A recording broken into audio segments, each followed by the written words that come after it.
ఒక్క నిమిషం బాబాయ్, మీ పేరు? లక్ష్మీనారాయణ. లక్ష్మీనారాయణ బాబాయ్. బాబాయ్, ఇంకో 2 వారాల్లో ఎలక్షన్స్ రాబోతున్నాయి. ఏ పార్టీ వస్తే ఆంధ్రప్రదేశ్ భవిష్యత్తు బాగుండిద్దని మీ సలహా? అదే ముగ్గురు వచ్చేనే సలహా కూటమి అని నా ఉద్దేశం. ఎందుకని అంటారు? జగన్ చూస్తున్నాం కదా, కేసులు గీసులు అన్ని వింటున్నాం కదా. రోజు చూసేది మేము టీవీలేక మేము చూసేది, రోజు టీవీలో ఎన్నో వింటున్నాం. అది చంద్రబాబు నాయుడు గారు వస్తే అభివృద్ధి ఆయన విజన్లో చేస్తారంట. చంద్రబాబే మాకు కావాలి. బాబాయ్, గత 5 సంవత్సరాలుగా మీ నియోజకవర్గంలో అభివృద్ధి ఏమన్నా జరిగిందా? ఏమన్నా మార్పులు జరుపులు చూసారా? ఏం పెద్దగా జరిగినట్టేం లేదు, జరిగినట్లేదు. మాకు చింతమనేని ప్రభాకర్ వల్ల మాకు ఏవో జరిగినాయి. అది ఓకే బాబాయ్, థ్యాంక్ యూ సో మచ్. నా పేరు లక్ష్మి. అమ్మ, ఒక 2 వారాల్లో ఆంధ్రప్రదేశ్ ఎలక్షన్స్ రాబోతున్నాయి. ఏ పార్టీ వస్తే సామాన్యులకి మంచి జరిగింది అనుకుంటున్నారు? నాకు చదువు కట్టలేదు, నాకు తెలియదు అయ్యా ఏ పార్టీ అని. సరే, మీకు ఏ పార్టీ వల్ల మంచి జరిగింది? ఏదైనా పథకాలు అవి ఇవి రావటం అంటే జగనన్న ఇచ్చాడు, చంద్రాన్న ఉన్నప్పుడు ఇచ్చారు. ఎవరు వస్తే బాగుండిద్ది అంటారు?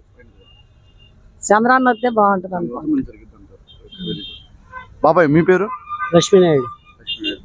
బాబాయ్, ఇంకో 2 వారాల్లో ఎలక్షన్స్ ఉన్నాయి. ఏ పార్టీ వస్తే మంచి జరిగిద్ది అంటారు అందరికి? ఏ పార్టీ వచ్చినా పర్లేదు, మంచి జరిగేది. జనసేన వచ్చినా పర్లేదు, ఇది వచ్చినా ఏది వచ్చినా మనకు పర్లేదు. వీళ్ళకి జాబులు గీవులు ఉంటాయి. జగనన్న మంచి చేశాడు ఆడవాళ్ళు, కానీ మగవాళ్ళకి కుర్రోళ్ళకి ఇబ్బంది పెట్టేశాడు. పార్టీలు లేవు, ఉద్యోగాలు లేవు, ఏం లేవు. ఇలా బండి అమ్ముకుందాం అంటే మాకు ఎక్కడ లోను కూడా ఇప్పుడు ఇవ్వకుంటున్నాడు.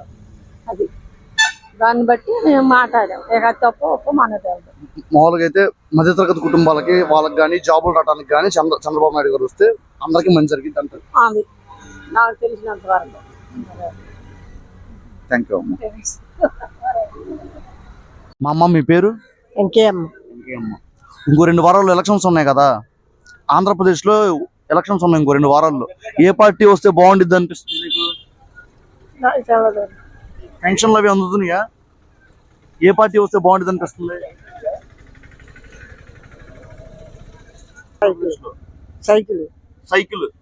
సైకిల్ వస్తే బాగుండిద్ది అనిపిస్తుంది. నీకు ఇష్టమా చంద్రబాబు నాయుడు అంటే? ఎందుకు? ఆయన డెవలప్మెంట్ చేశాడా? నీకు ఏమన్నా సహాయం చేశాడా? పథకాలు ఏమైనా ఇచ్చారు అప్పట్లో? ఎప్పటి నుంచి ఓటేస్తున్నావు అమ్మా అసలు నువ్వు? చాలా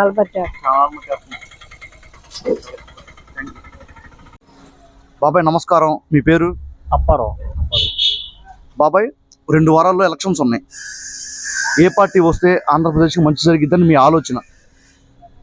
ఏ పార్టీ అంటే జనాలకు సేవ చేసేవాళ్ళు కావాలి. జనాలకు సేవ. మరి ఈ ప్రభుత్వం ఉంది కదా, పథకాలు అవి ఇవి ఇచ్చి బాగానే సహాయం చేసినట్టున్నారు అందరికీ. సహాయం చేశారు, కాకపోతే కంపెనీలు రాకపోతే చదువుకున్న వాళ్ళంతా వాళ్ళ భవిష్యత్తు పోతుంది. ఫైనల్ గా ఏ పార్టీ వస్తే ఆంధ్రప్రదేశ్ భవిష్యత్తు బాగుండిద్ది అంటారు? చంద్రబాబు వస్తేనే బాగుంది. ఎలా అంటారు? దేనికి? ఆయన వస్తే కంపెనీలు వస్తాయని ఒక నమ్మకం. ఎవరైనా పెట్టుబడి పెడతానికి కూడా వస్తారు, అదొక నమ్మకం. చంద్రబాబు వస్తే జగన్ గారికి డైరెక్షన్ ఇచ్చేవాళ్ళు తప్పు. జగన్ గారికి దగ్గర డైరెక్షన్ చెప్పేవాళ్ళంతా రాంగే. ఎందుకంటే జగన్ గారికి సలహాలు ఇచ్చేవాళ్ళు వాళ్ళు కరెక్ట్ డైరెక్షన్ ఇవ్వట్లేదు. ఎందుకంటే చదువుకున్న వాళ్ళు భవిష్యత్తు లేకపోతే నిరుద్యోగులు పెరిగిపోతారు కదా. వాళ్ళు కష్టపడి చదువుకుంటున్నారు, అంత కష్టపడి చదువుకొని ఎక్కడికో వెళ్ళి జాబులు చేసుకుంటే ప్రయోజనం ఏముంది? దానివలన అది ఆర్థికంగా కూడా చాలా వెనకబడిపోయింది. బాబాయ్, మీరు ఎప్పటి నుంచి ఏలూరులో ఉంటున్నారు? మేము పుట్టిన దగ్గర నుంచి ఏలూరు కదా. ఈ లాస్ట్ 5 years ఏమైనా అభివృద్ధి చెందిందా? ఏమన్నా డెవలప్ అయిందా? ఈ లాస్ట్ 5 years అభివృద్ధి ఏం చెందల. ఈసారి చంద్రబాబు నాయుడు గారు వస్తే అటు ఇటుగా ఆయన విజన్, ఆయన ఐడియాలజీ అంత దాన్ని బట్టి. ఎందుకంటే ఆయన పెద్ద తరహాగా ఆలోచించి ఎవరితోన్నా సామరస్యంగా ఉండి చేసుకుంటాడు. జగన్ గారు చేస్తారు, కాకపోతే ఆయనకు సలహాలు ఇచ్చేవాళ్ళు తప్పు, రాంగ్ డైరెక్షన్. ఎందుకంటే జగన్ గారు చేసే మనిషి, కాకపోతే ఆయనకి సలహాలు ఇచ్చేవాళ్ళు ఏంటంటే ఒక కంపెనీ వాడితో వాళ్ళు వచ్చి ఇక్కడ పెట్టే వరకు మనం వాళ్ళకి అనుకూలంగా ఉండాలి అనే టైప్ కాకుండా ఉండటం వల్ల వెనక్కి వెళ్ళిపోతున్నాయి. లేకపోతే జగన్ కూడా బాగానే చేస్తాను ప్రయత్నం చేస్తున్నాడు, వాళ్ళు ఈయన్ని చూసి వెనక్కి వెళ్ళిపోతున్నారు. అదే చంద్రబాబు అనుకో, వాళ్ళని ఇక్కడ పెట్టుకోండి, మీకు ఏ రకమైన ఇది అనేసి ఈయన పెద్ద తరహాగా చెప్పి ఇక్కడ కంపెనీ పెట్టిస్తే ఇక్కడ చదువుకున్న వాళ్ళకి భవిష్యత్తు ఉంటుంది. ముందు యువత బాగుండాలి, నిరుద్యోగులు తక్కువ అవి అందరూ ఇదవ్వాలి. తర్వాత రైతుకు కూడా చంద్రబాబు అయ్యేటప్పటికి ఏం చేస్తారంటే ఆయన రైతుకి కావలసిన ఎరువులు కానీ వాళ్ళకి కావలసిన సబ్సిడీలు కానీ ఆయన పెద్ద తరహాగా ఆలోచన చేయగలడు. జగన్కి కేవలం సలహాదారులే తేడా, లేకపోతే జగన్ కూడా గవర్నమెంట్ నడిపేవాడు. రాజశేఖర రెడ్డి గారు ఆయన చేయలేదా? కానీ ఈయన సలహాలు ఇచ్చేవాళ్ళు కరెక్ట్ కాదు. ఈసారి టీడీపీకి జనసేనకి ఎన్ని సీట్లు వస్తాయని మీ ఆలోచన? ఎవరు గెలిచినా 100 సీట్లే వస్తాయి. రెండు కడ్డాఫుల్గా ఎవరు గెలిచినా 100కి మించరు ఎవరికైనా సరే.